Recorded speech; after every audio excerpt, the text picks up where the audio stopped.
Jonas capítulo 3, iremos ler do verso 1 a 10. Jonas capítulo 3, irmãos, vamos dar continuidade.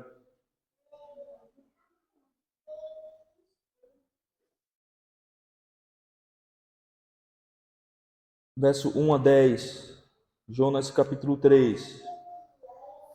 Diz assim a palavra do Senhor. Veio a palavra do Senhor segunda vez a Jonas, dizendo: Dispõe-te, vai à grande cidade de Nínive e proclama contra ela a mensagem que eu te digo. Levantou-se, pois, Jonas e foi a Nínive, segundo a palavra do Senhor. Ora, Nínive era a cidade muito importante diante de Deus, e de 3 dias para percorrê-la.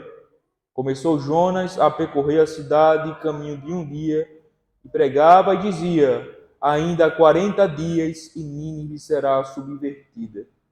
Os ninivitas creram em Deus e proclamaram um jejum.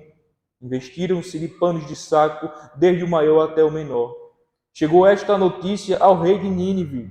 Ele levantou-se do seu trono, tirou de si as suas vestes reais, cobriu-se de pano de saco e assentou-se sobre cinza. E fez-se proclamar e divulgar em Nínive, por mandato do rei e seus grandes: nem homens, nem animais, nem boi, nem ovelha provem coisa alguma, nem os levem ao pasto, nem bebam água, mas sejam cobertos de pano de saco, tanto os homens como os animais, e clamarão fortemente a Deus, e se converterão cada um do seu mau caminho e da violência que há nas suas mãos. Quem sabe se voltará a Deus, e se arrependerá e se apartará do furor da sua ira, de sorte que não pereçamos. Viu Deus o que fizeram, como se converteram do seu mau caminho, e Deus se arrependeu do mal que tinha dito lhe faria e não o fez. Irmãos, o título do nosso estudo hoje será A Misericórdia de Deus, o agir de Deus por meio da obediência do seu povo. É um título e um subtítulo, vamos dizer assim, né? A Misericórdia de Deus é o título, o subtítulo é o agir de Deus por meio da obediência do seu povo. Irmãos, temos visto até aqui esses 2 primeiros capítulos do livro de Jonas, em que vimos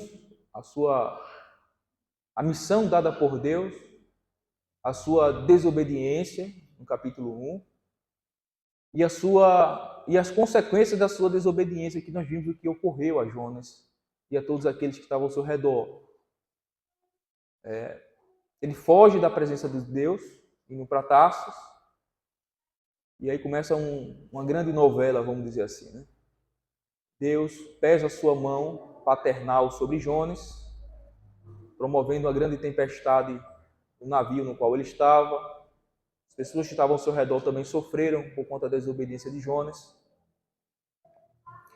Por fim, Jonas foi revelado como culpado de toda aquela desobediência.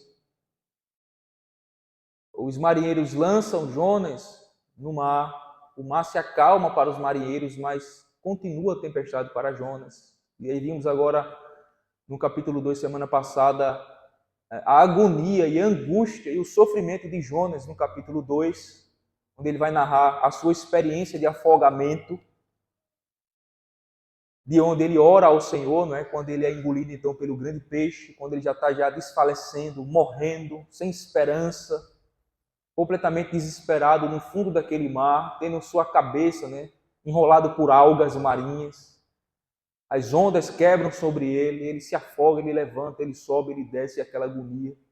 Quando ele está quase desfalecendo, ele lembra-se do Senhor e então clama ao Senhor. E para nossa admiração e surpresa, né, aquele que merecia de fato, que estava sofrendo a morte, Deus em sua bondade age de misericórdia para com ele e o socorre. Atende a voz do seu clamor. Envia um grande peixe em que engole Jonas, no ventre do qual Jonas por 3 dias ora ao Senhor. Expressa seu arrependimento, o seu lamento, o seu quebrantamento, reconhece de que a salvação pertence a Deus e não a ele, as suas preferências. É Deus quem salva, independentemente do homem, a quem ele quer, quando quer e da forma que quer. Então se rende então à vontade de Deus.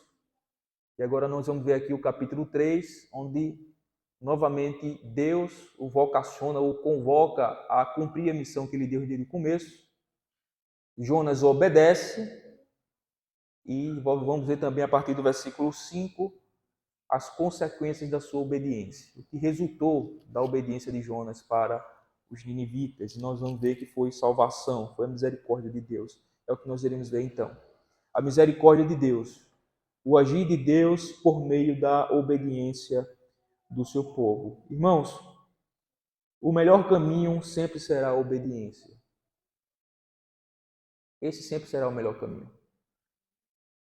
A obediência sempre produzirá bons frutos, sempre causará bons efeitos, tanto para quem obedece, quanto para aqueles que são servidos por aqueles que, por amor a Deus, buscam sempre fazer o bem ao próximo, sem interesse de recompensas pessoais. Embora saibamos que, em algum momento, colheremos os bons frutos da boa semente que semeamos. Então, o caminho sempre é a obediência. A obediência sempre produzirá bons frutos. Sempre fará bem, tanto para aquele que obedece, quanto para aqueles que são alvos do serviço daquele que, por amor a Deus, obedece a Deus. E faz o bem ao próximo sem interesse de recompensas pessoais. Embora a gente saiba que seremos recompensados por isso, né? Pelo bem que fazemos. A Bíblia deixa claro, pelo menos em Gálatas 5, 6. Gálatas 6, versos 7 a 10, olha o que diz. Não vos enganeis, de Deus não se zomba, pois aquilo que o homem semear, isto também ceifará. Porque o que semeia para a sua própria carne, da carne colherá corrupção, mas o que semeia para o Espírito de Deus, colherá a vida eterna. E não nos cansemos de fazer o bem, porque a seu tempo ceifaremos ou colheremos, se não desfalecermos. Por isso, enquanto tivermos oportunidade, façamos o bem a todos, mas principalmente aos domésticos da fé. Essa é a ordem bíblica. Tiago 4,17. Portanto, aquele que sabe que deve fazer o bem e não faz, nisso está pecando.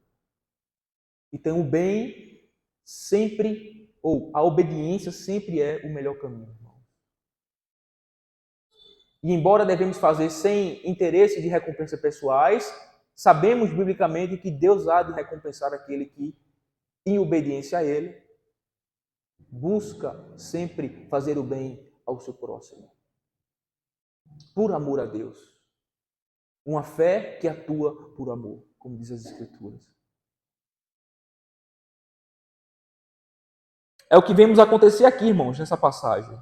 Jonas, depois de ser disciplinado e tratado por Deus devido à sua desobediência, agora obedece à missão dada por Deus de pregar aos ninivitas. E qual é o efeito da sua obediência? Qual é o efeito da sua pregação? O efeito de sua pregação, em virtude de sua obediência à palavra de Deus, foi a manifestação da misericórdia de Deus, resultando na salvação de toda uma cidade. Então, aqui, de maneira específica, por causa da obediência de Jonas, o efeito disso, da sua obediência à ordem de Deus, foi que resultou na salvação de toda uma cidade.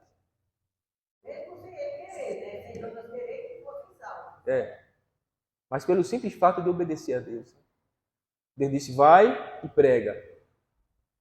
Na primeira ocasião, Jonas disse, vou fugir. Aí Deus faz o que faz para trazê-lo de volta ao centro de sua vontade. Quando Jonas é quebrado, disciplinado, e volta-se para o centro da vontade de Deus, que era cumprir a missão dada por ele, então agora Jonas obedece. E em virtude da sua obediência, o que é que acontece? Toda uma cidade é salva. Toda uma cidade é salva. Então é sobre isso que esse capítulo 3 fala. A missão, a obediência e as consequências da obediência. É o que a gente vai ver ali no capítulo 3. Deus novamente vem a Jonas e dá ordem a ele, ele obedece essa ordem, indo aos ninivitas e pregando a mensagem que Deus lhe dá, e a consequência disso é a conversão de toda uma cidade. É o que nós iremos ver agora, a partir do versículo 1. Irmãos, versículo 1 a 4 é a ordem da missão e a obediência de Jonas. É o que está aí no versículo 1 a 4. Olha o que diz.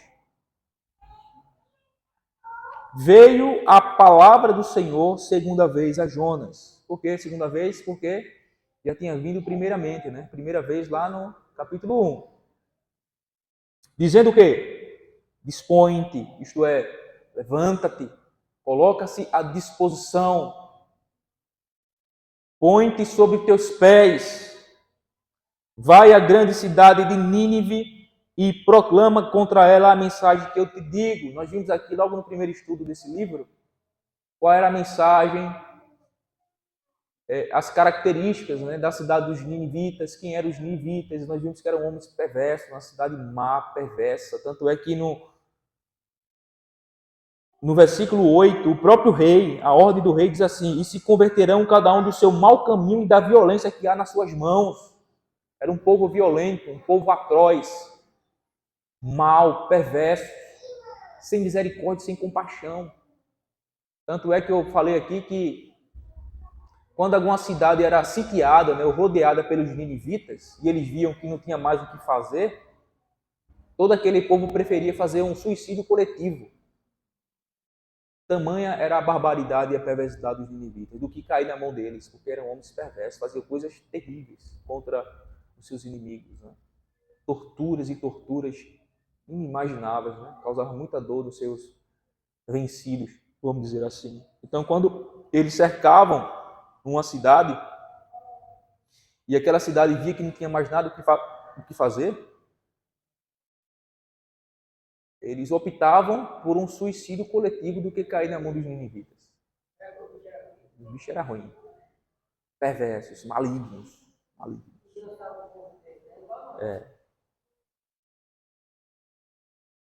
E qual era a mensagem que a gente viu também logo no comecinho? A mensagem é uma mensagem de juízo, uma mensagem de advertência, de ameaça. Converta-se, porque se vocês não se converterem, dentro de 40 dias eu destruirei todos vocês.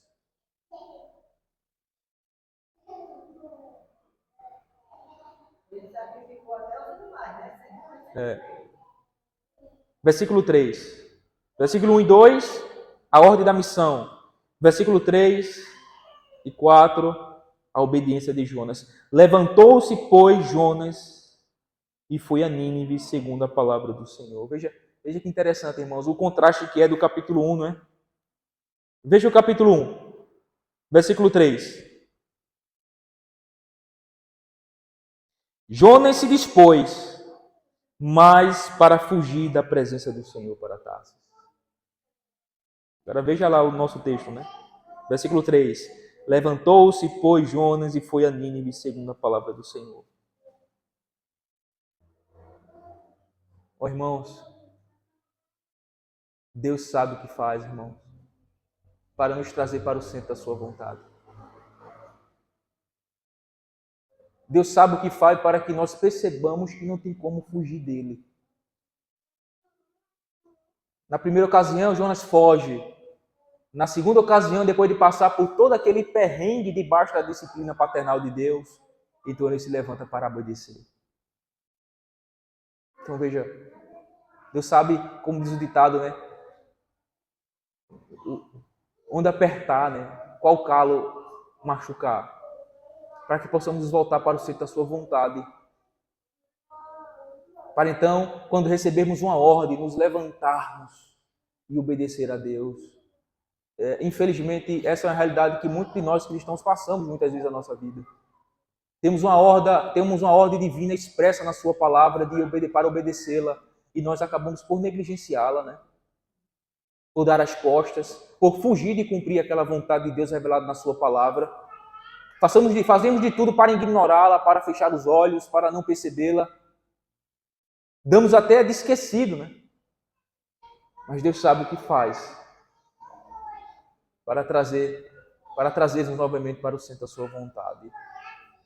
E para e para que quando nós levantarmos para obedecê-lo e não mais para fugi-lo.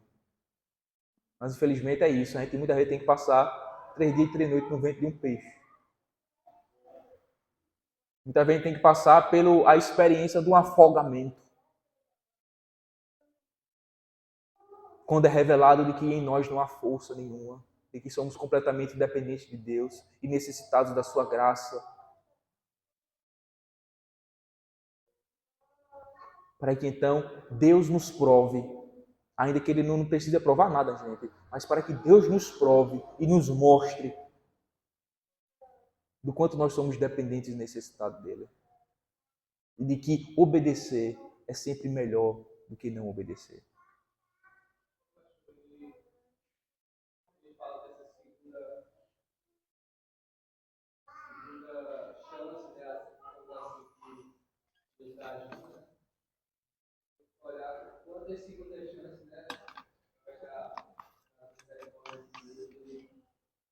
Pois é. Quando mais jovem, né, olha, quando ele disse,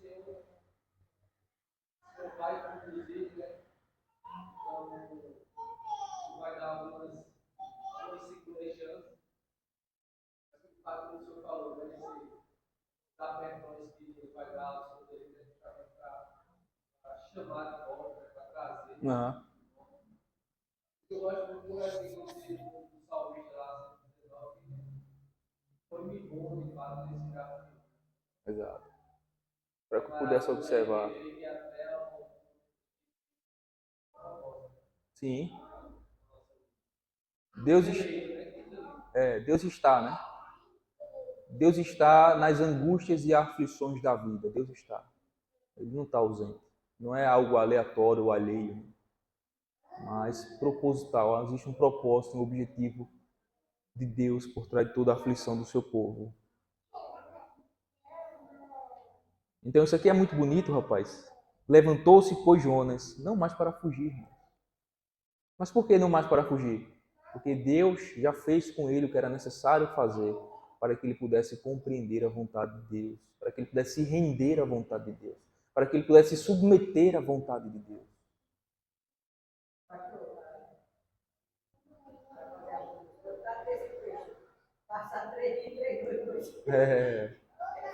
Olha, crente desobediente é tão ruim que nem peixe come. Serve nem para ser alimento de peixe. Então Jonas levantou-se, irmãos, e foi a Nínive. Como a gente viu aqui na semana passada, o capítulo 2 termina dizendo que falou, pois o Senhor ao peixe, e este vomitou Jonas à terra, né, no capítulo 10.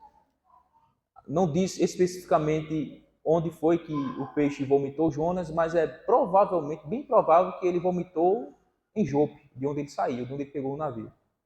Porque lá em Nínive não tem praia. Então o peixe pegou ele e voltou, né, 3 dias viajando ali, foi os 3 dias que ele passou no ventre do peixe, chegou no porto de Jope, onde ele embarcou no navio para fugir do Senhor e vomitou ele lá na areia, e a partir de lá ele seguiu para Nínive. Existe a possibilidade também de existir um certo espaço de tempo aqui, né? Talvez ele voltou para a sua casa, da sua casa então veio novamente a palavra do Senhor a ele, para ele para Nínive, e é quando ele se levanta e vai para Nínive fazer e cumprir a missão do Senhor. Ora, Nínive era a cidade muito importante diante de Deus e de 3 dias para percorrê-la. Começou Jonas a percorrer a cidade em caminho de um dia e pregava e dizia, ainda 40 dias e Nínive será subvertida. 3 dias para percorrê-la, né? Havia uma população de 120 mil pessoas, né? Então vamos dizer, três vezes o tamanho de Petrolândia. Petrolândia está com quase 40 mil habitantes, né? 37 alguma coisa. Então multiplica aí por 3 a cidade de Petrolândia. Esse é do tamanho de Nínive. Uma cidade que a pé dava 3 dias para percorrê-la.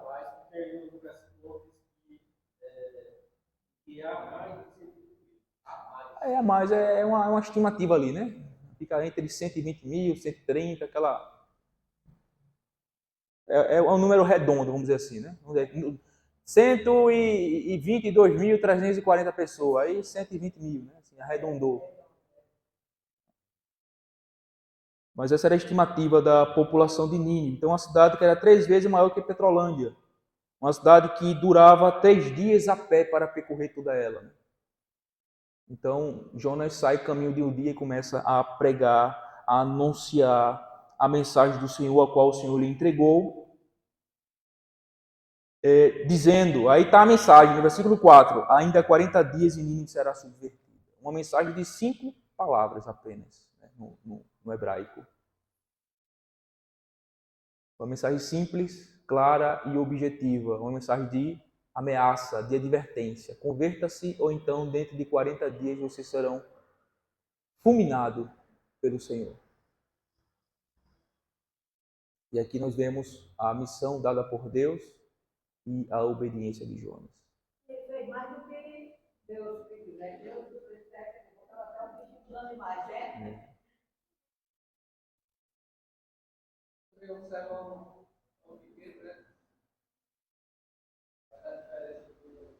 É.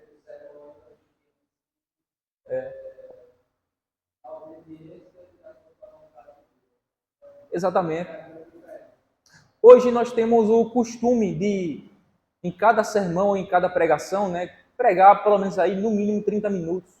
35, 40, 45, até 50, 1 hora, às vezes chega um sermão. Mas quando a gente vai para a Escritura, a gente vai ver que os sermões são curtíssimos, né? Dentro de 5 minutos a gente lê o sermão. Não é? Sermão do Monte. Mateus 5 a Mateus 7. 5, 10 minutos a gente termina de ler o sermão. O sermão de Pedro, Pentecostes. O sermão de Paulo, em Atos. Então são sermões objetivos, claros, direto, conciso. Agora, evidentemente, era um contexto diferente. Hoje é necessário a gente pregar 30, 35, 40, 50 minutos, 1 hora às vezes, porque a gente está a 2.000 no mínimo, 2.000 anos de distância no mínimo do texto, fora os textos do Antigo Testamento. Então é necessário que a gente tem que trazer aquele estudo, toda aquela contextualização para que a gente possamos entender de fato o que aquela palavra, aquele texto, aquela passagem está dizendo, está ensinando. Então por isso que exige um pouco mais de tempo para nós pregarmos um texto de 10 versículos, vamos dizer assim, aqui, que a gente está fazendo aqui, né? Mas naquela época não, uma mensagem clara, concisa, objetiva, porque já estava contextualizada, era para a época deles. Todo mundo estava entendendo e se situava daquilo que estava acontecendo no momento, presentemente. Então, por isso que era claro, era direto, era objetivo, era direto ao ponto, sem rodeios e sem explicação. Explicações assim, extensa, mas uma simples explicação clara, objetiva, era suficiente para que as pessoas pudessem entender a razão daquela mensagem.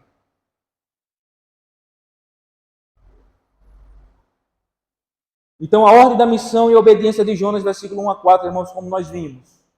Ele se levanta para obedecer. Levanta para obedecer. Então, agora, a partir do versículo 5, nós iremos ver os efeitos da pregação de Jonas. 5 a 10. Então, em primeiro lugar, irmãos, os ninivitas creram em Deus. Versículo 5, a parte A, né?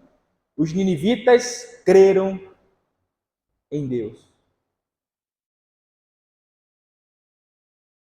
Está começando a acontecer aqui um pesadelo para Jonas. Aquilo que ele não queria, ele está presenciando. Os seus inimigos naturais do povo de Israel convertendo-se, crendo no Deus de Israel. Um povo pagão, um povo idólatra que seguia após outros deuses, aos seus ídolos. Agora, a partir da pregação de Jonas, aquele que não queria a conversão deles, está vindo agora a crer. E crer, no sentido bíblico básico, é confiar. Jonas então obedece, anuncia a mensagem e os ninivitas passam a confiar em Javé, no Deus de Israel. Então veja, irmãos, que, como dizem alguns estudiosos, né, o livro de Jonas é o livro missiológico do Antigo Testamento. Que fala de missão, que fala de expansão do reino de Deus, que fala da maneira ou meio através do qual Deus chama os seus eleitos na terra dos viventes, em qualquer lugar ou parte do mundo. A necessidade de pregar, de anunciar as boas novas de salvação para que os eleitos em qualquer parte do mundo sejam chamados eficazmente à fé em Jesus Cristo, nosso Senhor, para que então eles possam crer e serem salvos. Como a gente já estudou aqui várias vezes, não é? A fé vem pelo ouvir e ouvir a palavra, a pregação, como diz Romanos 10. De maneira que, se não houver quem pregue, não haverá quem creira. É o que Romanos 10 ensina. Como crerão se não há quem pregue? E é através da pregação que as pessoas menos esperadas para a salvação é alcançada. Como está acontecendo aqui com os ninivitas. As pessoas menos prováveis para se tornarem crentes são exatamente essas, que através da pregação, Deus, pelo seu poder, a convence do seu pecado e converte essa pessoa. E essa pessoa então vem a crer no Deus vivo e verdadeiro, em Jesus Cristo, o nosso Senhor. Então, o primeiro efeito da pregação de Jonas é que eles creram.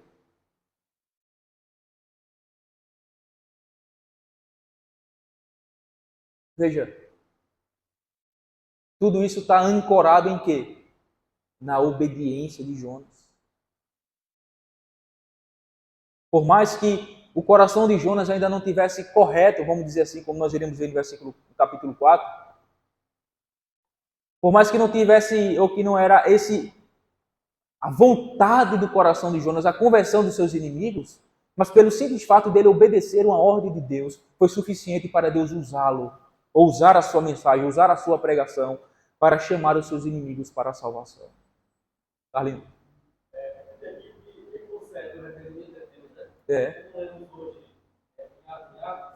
Atos 11.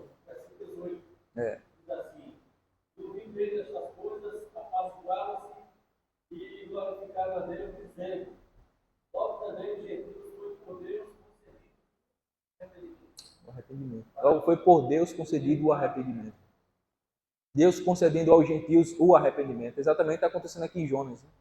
Os ninivitas eram gentios, pagãos. Deus concedendo a eles o arrependimento para a vida e salvação. Então, irmãos, perceba a obediência de Jonas. Foi o meio através do qual Deus se utilizou, usou para salvar os ninivitas, para trazerem ele a fé através da sua pregação.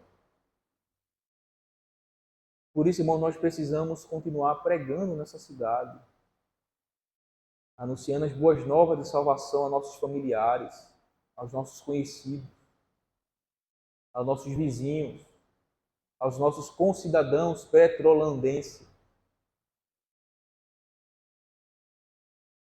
para que Deus, em sua graça e em seu poder, use a nossa obediência de cumprir a missão da propagação do Evangelho, a qual Ele deu à igreja para a igreja cumprir.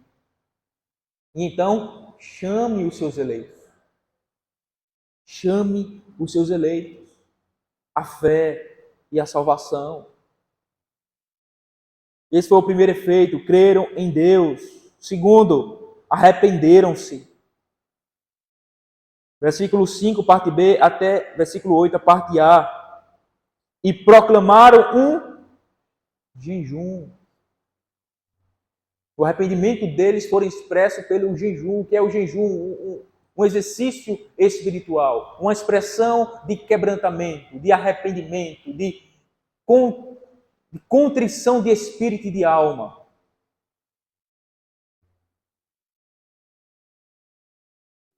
O jejum era uma expressão de necessidade, uma expressão de dependência de outro.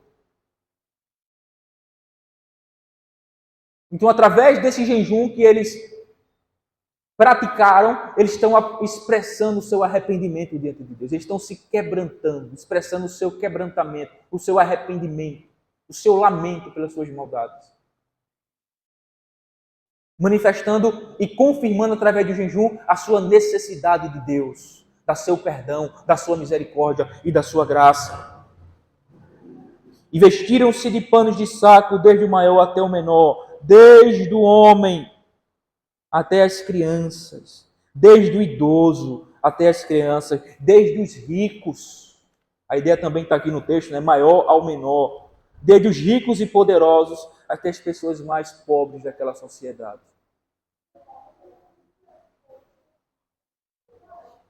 Vestiram-se de panos de saco, né? Também uma expressão de humilhação. Eles estão se humilhando diante de Deus.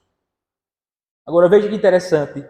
Chegou esta notícia ao rei de Nínive. Veja.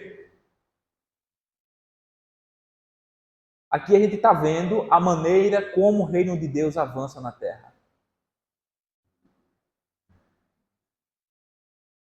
O rei de Nínive não ouviu Jonas pregar.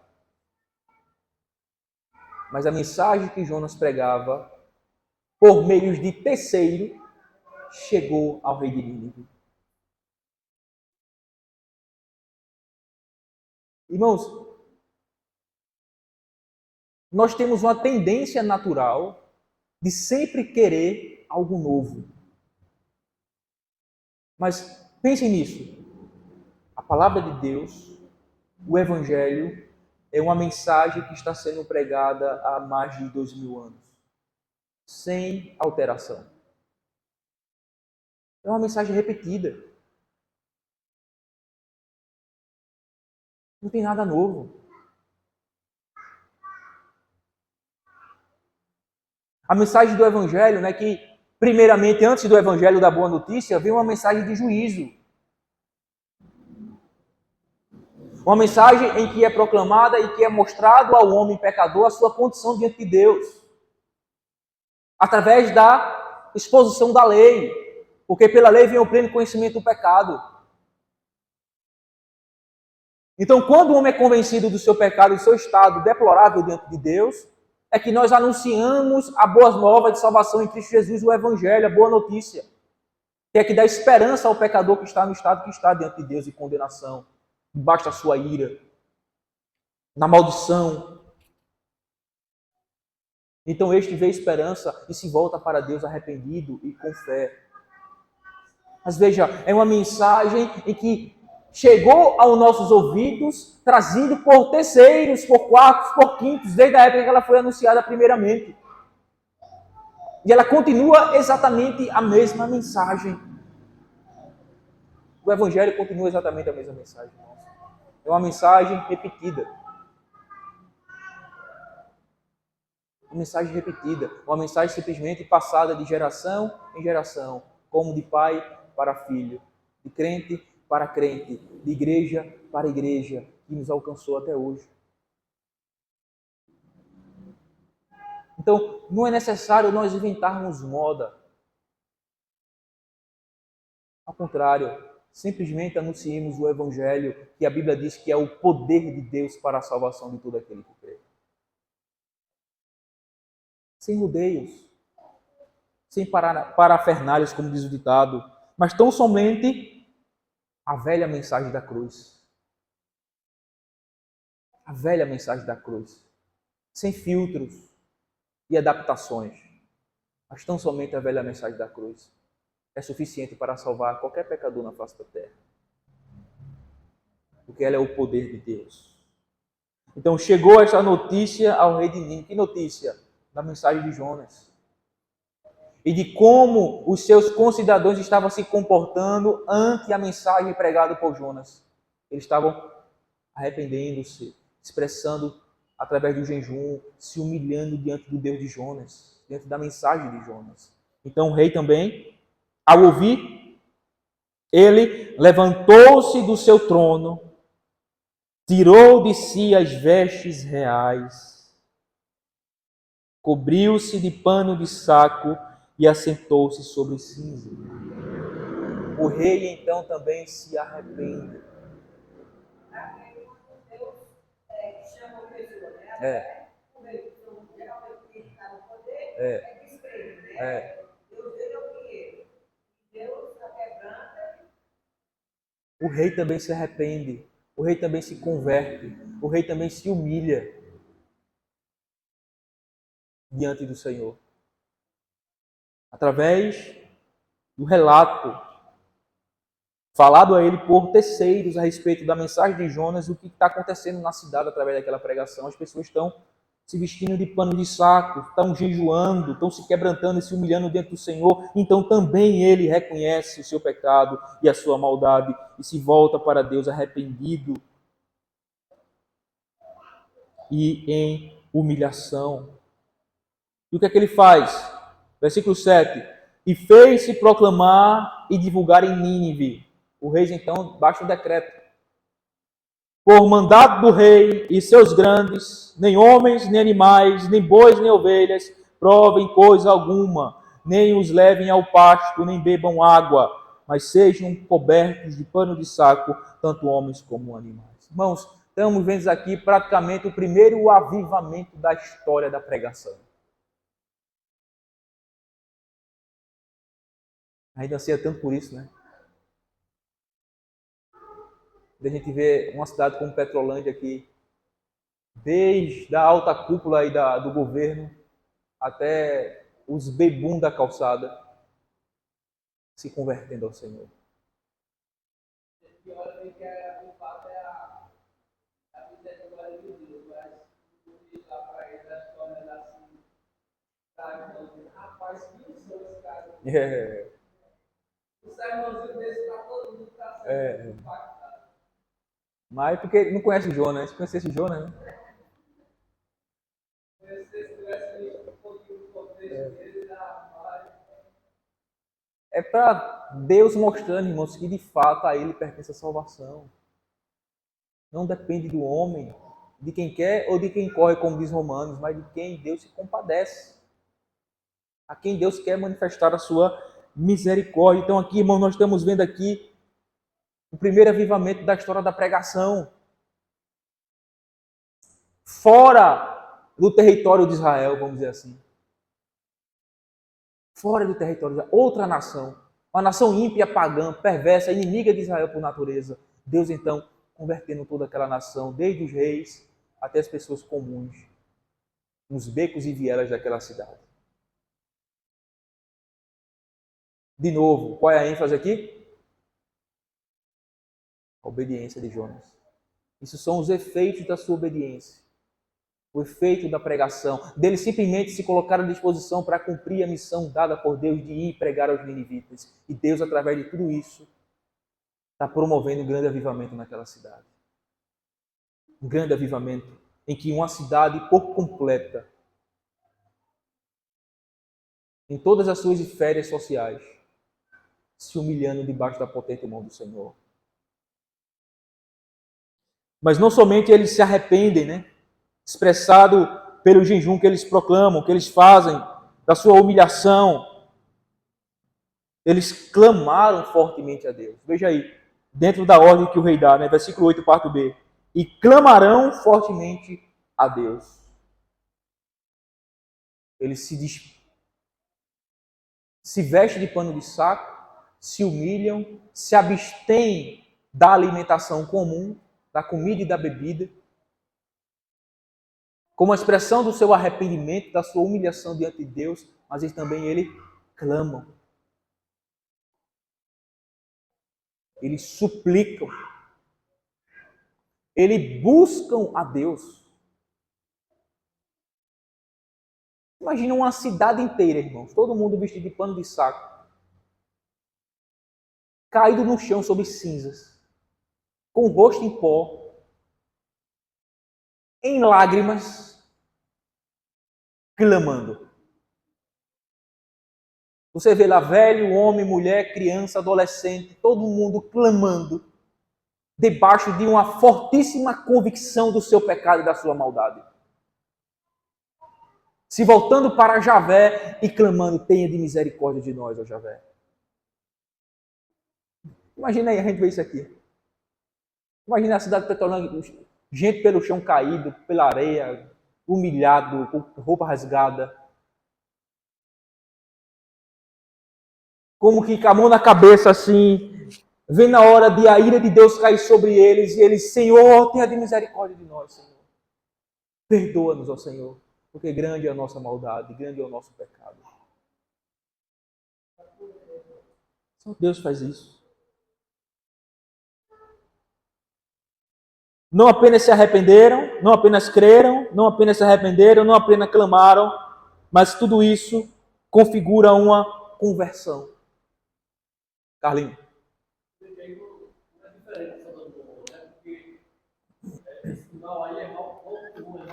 É.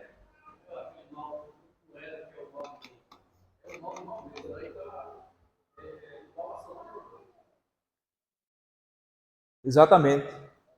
Então eles converteram-se, abandonaram os seus maus caminhos, versículo 8, ainda parte C, e se converterão, cada um do seu mau caminho e da violência que há nas suas mãos.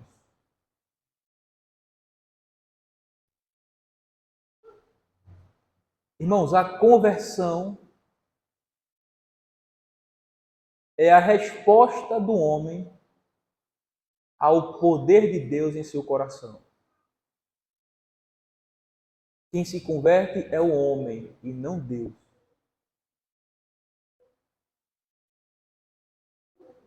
Tanto é que no versículo 10, o texto vai dizer: viu Deus o que fizeram, como se converteram do seu mau caminho.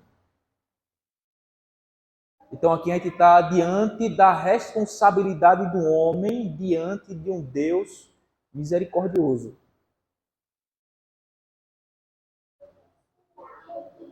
Eles se converteram. Foram eles que se voltaram para Deus. Foram eles que se arrependeram. Foram eles que creram. Foram eles que se humilharam.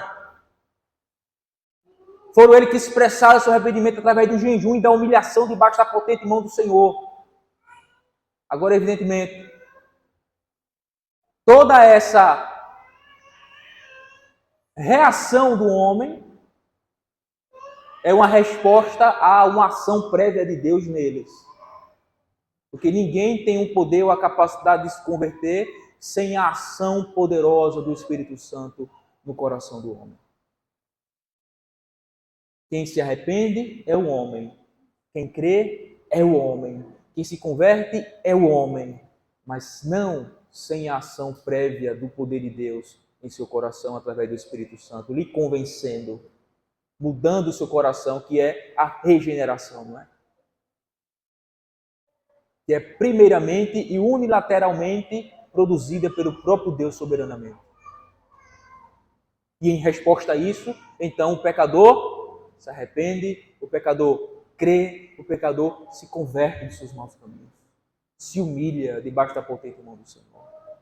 Então estamos aqui diante de um texto que vai mostrar claramente a responsabilidade do homem diante de Deus, de se arrepender, de crer, de clamar, de se voltar para o Senhor, de se converter e abandonar os seus maus caminhos. Debaixo da advertência de que se não assim fizerem, serão destruídos. Então, é isso que tem que ficar também claro em nossa mente, irmãos, nossa consciência, nosso coração. De que o homem, ele não é um boneco sem vontade, sem afeição, sem sentimentos, sem desejo. Não. O homem é um ser humano e um agente livre, por assim dizer. Ele tem paixões, tem sentimentos, tem vontades, tem inclinações, tem afeições, tem sentimentos. E é dado a ele por Deus a responsabilidade de reagir ou de acatar o chamado dele. Debaixo de uma advertência, aquele que não crê será condenado. E será condenado exatamente porque não creu no nome do unigênito Filho de Deus, como diz o Evangelho. Ele será responsabilizado pela sua obstinência, pela sua obstinação, pela sua rejeição, pela sua não aceitação da mensagem do Evangelho, pela sua incredulidade. Então, devemos ter o cuidado de nós não cairmos no hipercalvinismo, de nós não cairmos no extremo do que se é pregado muitas vezes. Mas devemos entender que a Bíblia ensina as duas verdades: soberania e responsabilidade de Deus. Devemos pensar com esse equilíbrio. É Deus quem salva, mas a responsabilidade de se converter é do homem. Responsabilidade é diferente de incapacidade. O homem, ele é incapaz de por si só se converter. Mas ele não deixa de ser responsável pelas suas decisões. Não deixa. Então precisamos pensar dessa maneira para que sejamos equilibrados na harmonia que há nas Escrituras da soberania de Deus e na responsabilidade do homem. Porque o homem, ele não é um boneco de fantoche, ele não é uma máquina. Ele é um ser vivo, criado à imagem e semelhança de Deus, que foi dotado pelo próprio Deus de responsabilidade, de sentimentos, de afeições, de volição, de desejos, de vontades, que são intrinsecamente livres no homem.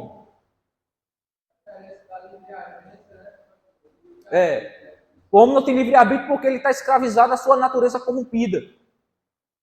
Mas isso não anulou ou não retirou dele a responsabilidade dele tomar decisões na sua vida. E de acordo com as decisões que ele toma na sua vida, ele é responsável. E aquele que aceita ou que recebe o convite da salvação em Cristo Jesus, ele aceitou também porque quis, não contra a sua vontade. Mas por quê?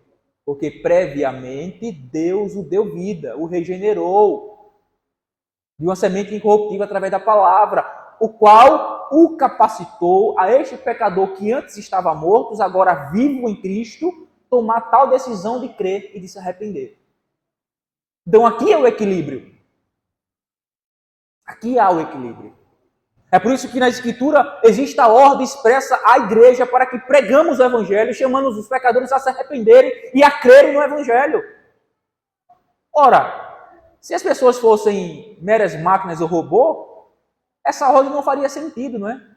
No próprio Cristo, ir e pregar o Evangelho a toda criatura. Aquele que crê será salvo, aquele que não crê será condenado. Veja a responsabilidade do homem. O próprio João Batista, antes de Jesus, pregou o quê? Arrependa-se. Chamando o homem a se arrependerem. O próprio Jesus Cristo, depois de ser batizado, na sua primeira pregação lá no Mar da Galileia, qual foi a primeira pregação de Jesus? Mateus 4, Lucas 4. Arrependa-se porque é chegado o reino de Deus. E creiam no Evangelho. Veja, pregando para agentes responsáveis. Pessoas são responsáveis pelas suas decisões.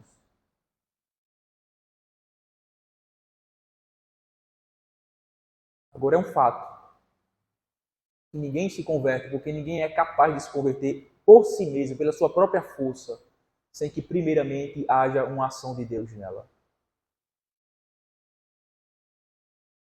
Mas nem por isso o ser humano ele fica livre de responsabilidade das suas tomadas de decisões. Não. Quando a pessoa não se converte porque não quer, decidiu não se converter. Evidentemente, por conta da sua condição pecaminosa e escrava do pecado. É escravo. Mas essa é uma decisão dele.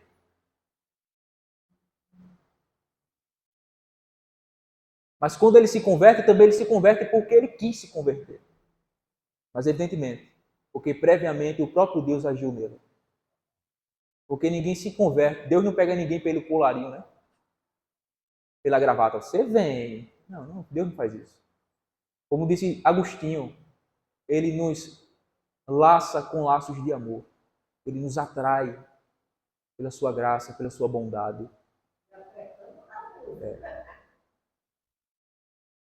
De maneira que quando nós viemos a Cristo, nós viemos porque nós cremos, nós desejamos. Porque então nós recebemos vida de Deus. Nós não viemos pego pelo colarinho, a força.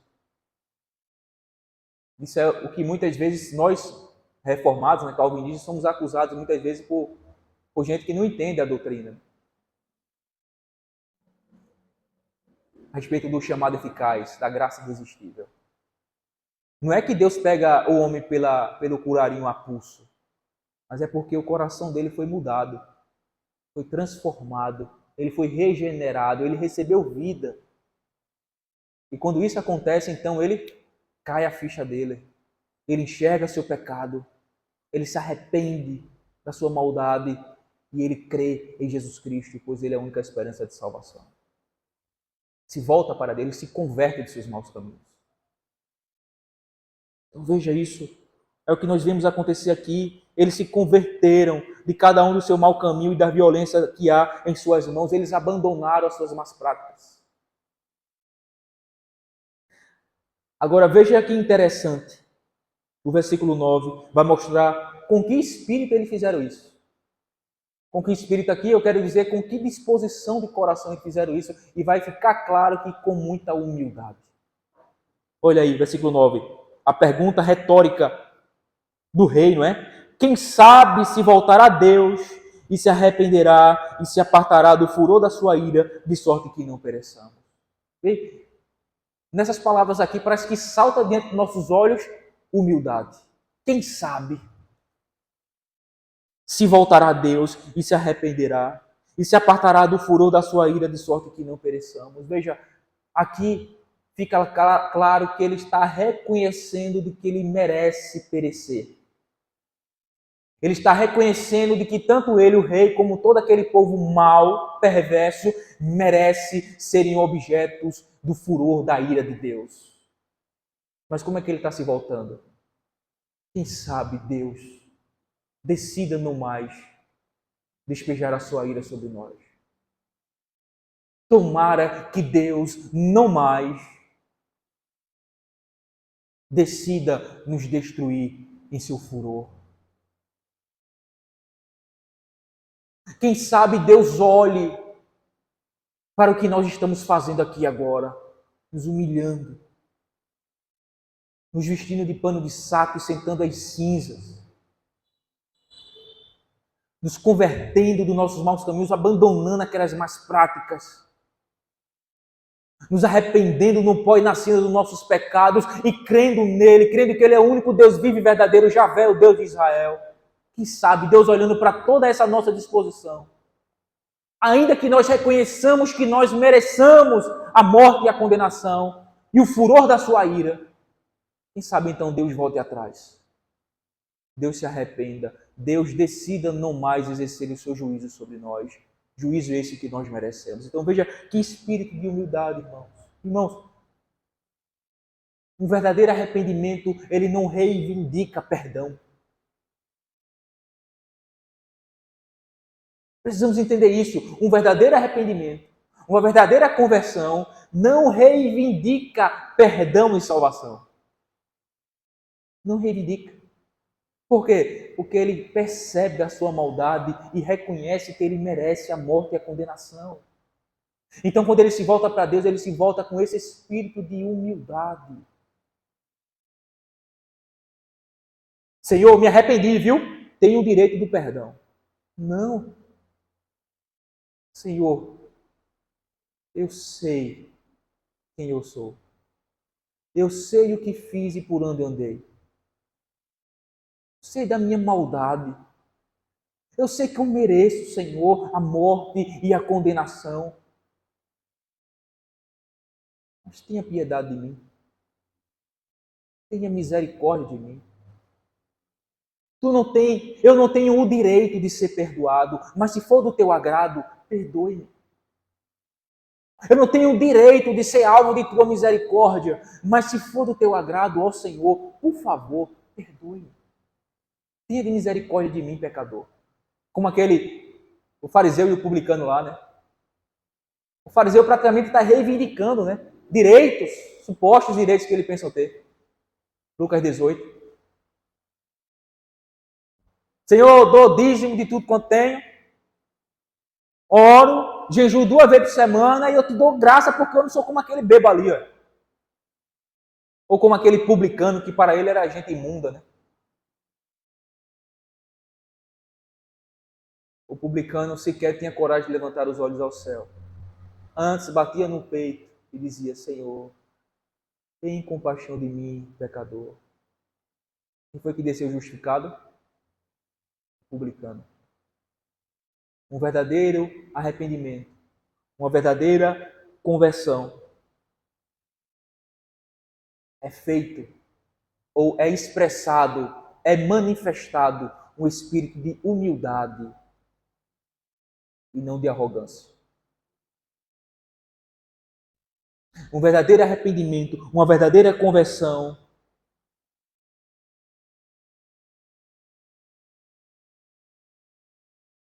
não exige supostos direitos que ele pensa ter. Não exige ser perdoado. Ele humildemente pede para ser, reconhecendo de que ele não merece ser. Então, o verdadeiro arrependimento, a verdadeira conversão não reivindica perdão. Não reivindica salvação.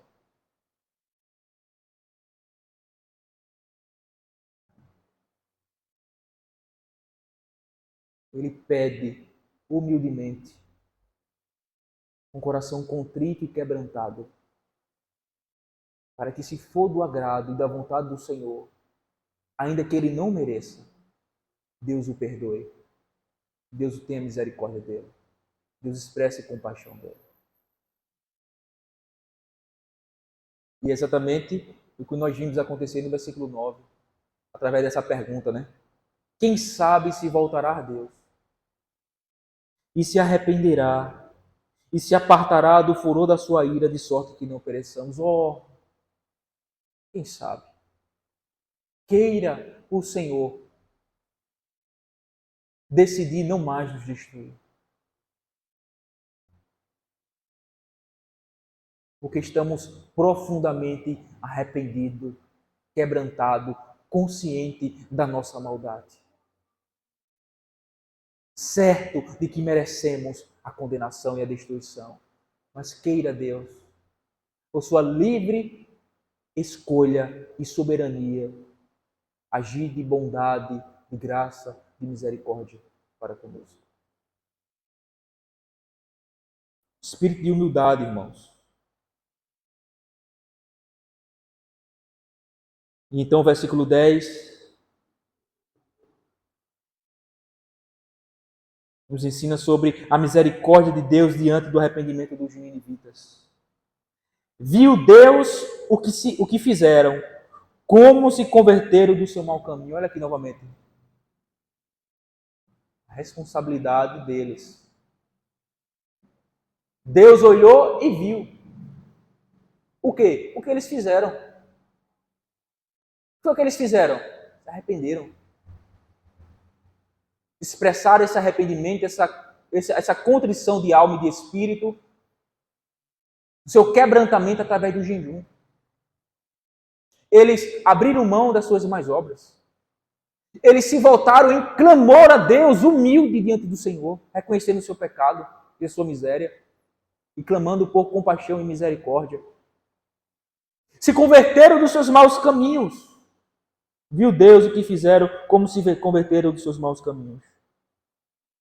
E então o que é que acontece? E Deus se arrependeu do mal que tinha dito lhes faria e não fez. Ô, irmão, se tem algo que muda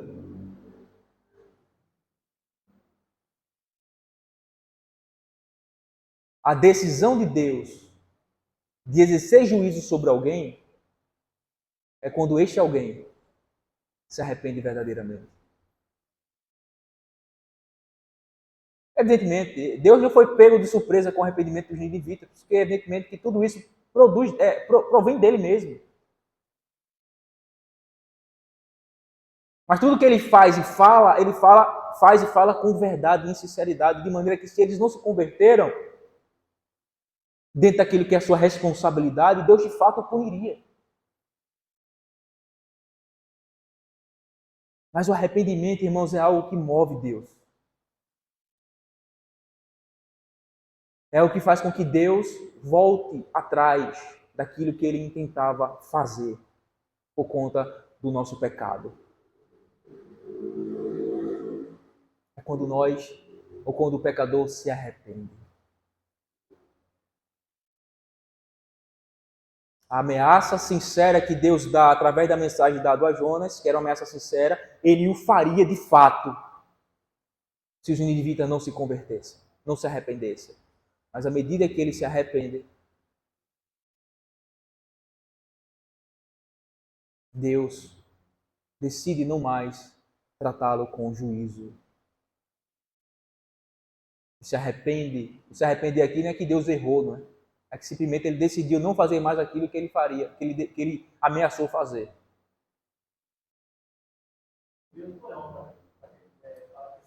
Exato.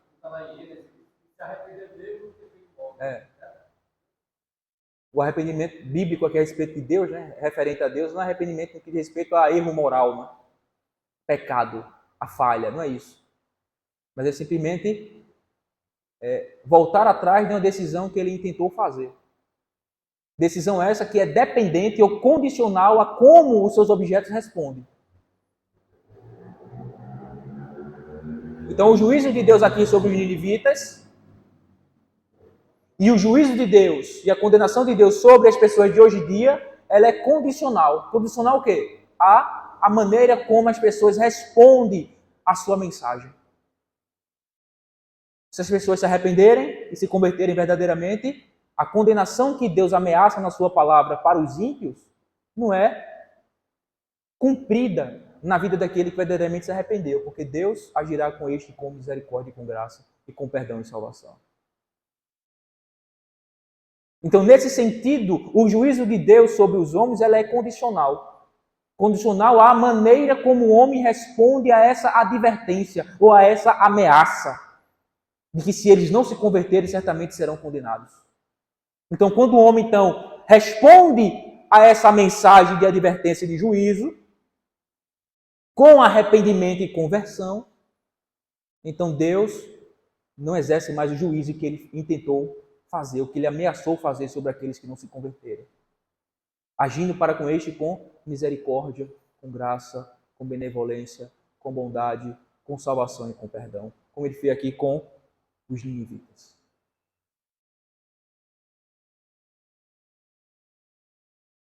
Conclusão, irmãos. A obediência sempre produzirá bons frutos. A obediência do povo de Deus sempre será um meio providencial de Deus para manifestar a sua misericórdia aos perdidos. Irmão, se a gente desobedecer ao chamado da grande comissão, pelo menos não por intermédio dessa igreja, os perdidos ou os eleitos não serão chamados por nós. Porque a obediência, no que diz respeito especificamente sobre isso que o livro de Jonas fala, né? Sobre a pregação aos ninivitas, essa missão. A obediência do povo de Deus é o meio providencial. O meio através do qual Deus determinou para manifestar a sua misericórdia aos perdidos, a esse mundo caído.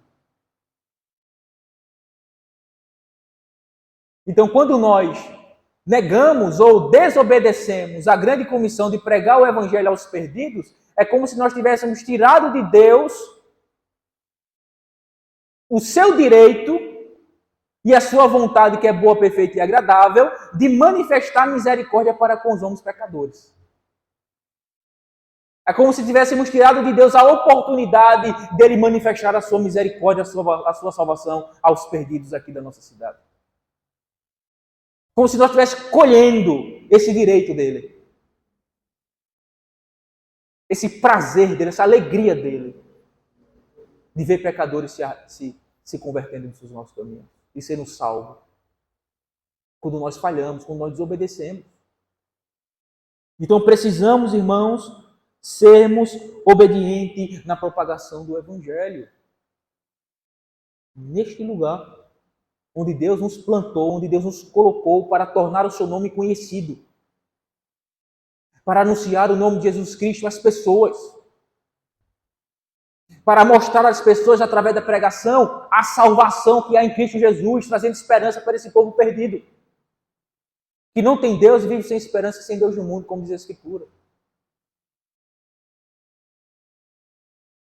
Precisamos nos posicionar como igreja de Cristo nesse lugar, a fim de vermos e desfrutarmos alegremente de ver Deus manifestar a sua misericórdia e graça na vida dos perdidos dessa cidade.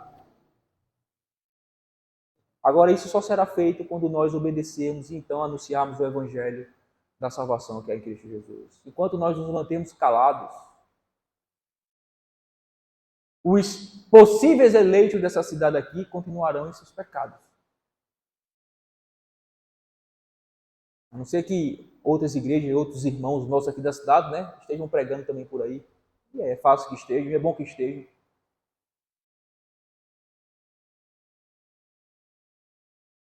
Porque o avanço do reino de Deus não depende dessa igreja, vamos dizer assim, nem de igreja nenhuma.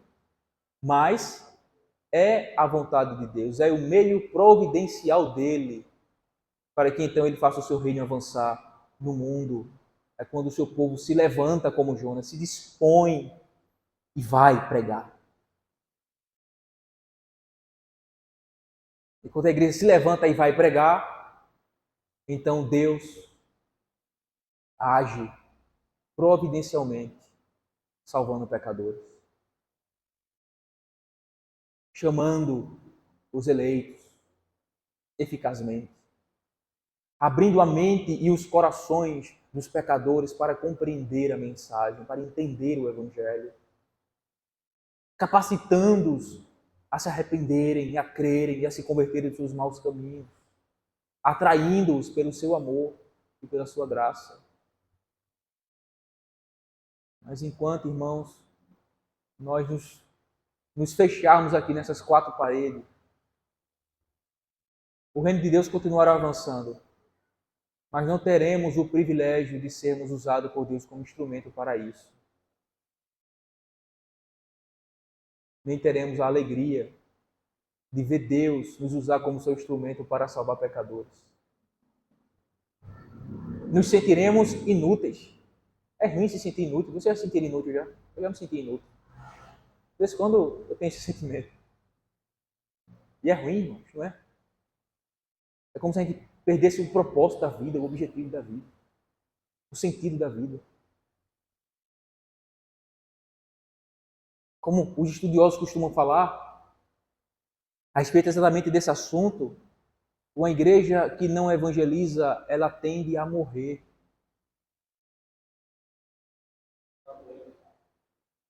Ela falha na sua principal missão dada por Deus como igreja, que é fazer o nome dele conhecido, proclamar o Evangelho.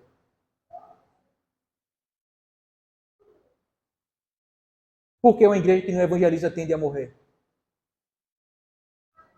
Porque é por intermédio da pregação, do evangelismo, que Jesus salva pecadores e o traz à igreja. E o introduz na igreja local. Veja que coisa.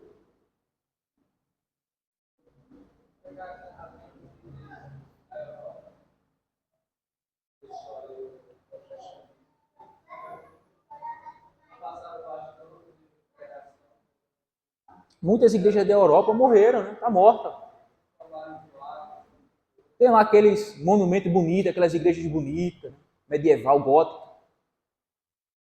Fica admirado com a beleza. Mas não tem crente lá dentro. Eu estava vendo Hernando de Lopes uma vez falando sobre isso. Ele foi numa igreja na Europa, bonita. Chegou lá no culto no momento do culto da igreja, só tinha lá um diácono, 2 ou 3 irmãos lá sentados no banco. E a igreja é enorme, parecia um vagão de trem. Cadê os irmãos daqui? Sabe qual foi a resposta lá do líder lá, o diácono que estava na frente? Lamento. Ele era um senhor de idade e que ainda provou ou presenciou, testemunhou momentos de grande avivamento naquela igreja, onde a igreja era bem cooperada, avivada, cheia.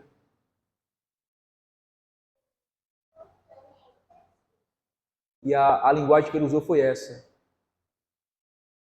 Costumávamos receber a visitação do Espírito de Deus aqui nesse lugar, hoje não mais. A presença de Deus aqui, o poder de Deus manifesta aqui. Hoje não mais sentimos isso. A igreja morta. Morta. Igrejas que na Europa se tornaram bares, boatos hoje em dia, academias. Porque não tinha mais conversão acontecendo. Por quê? Não havia pregação. Ousadia para pregar o Evangelho. Vida de oração por parte da igreja. Uma igreja ativa, uma igreja viva. Uma igreja militante. Uma igreja influente na sociedade na qual foram plantadas. Não havia mais. E simplesmente morreram, irmãos. O candeeiro apagou-se. Deus soprou o candeeiro e apagou. Então veja, tão somente obedeçamos. Obedeçamos a missão que nos foi dada. Pregar o Evangelho. Pregar o Evangelho. Para que Deus, então, de maneira providencial, possa chamar os pecadores da morte para a vida e das trevas para a luz, como um dia fez conosco, quando alguém simplesmente obedeceu à missão de pregar o Evangelho. Não foi assim? Como é que nós fomos salvos? Foi quando nós um dia ouvimos, não é isso? Alguém ousadamente ousou pregar o Evangelho para nós. Em suas limitações, em sua simplicidade, mas a verdade. E foi suficiente para Deus nos chamar, para Deus nos salvar, para Deus mudar nosso coração e então nos arrependermos e nos convertermos dos nossos maus caminhos. Mas por que isso? Porque alguém obedeceu a missão dada por Deus de pregar o Evangelho. E então, providencialmente, Deus o usou como seu instrumento para nos chamar eficazmente das trevas para a luz, da morte para a vida, da perdição para a salvação que é em Cristo Jesus, nosso Senhor. Obedeçamos. Amém.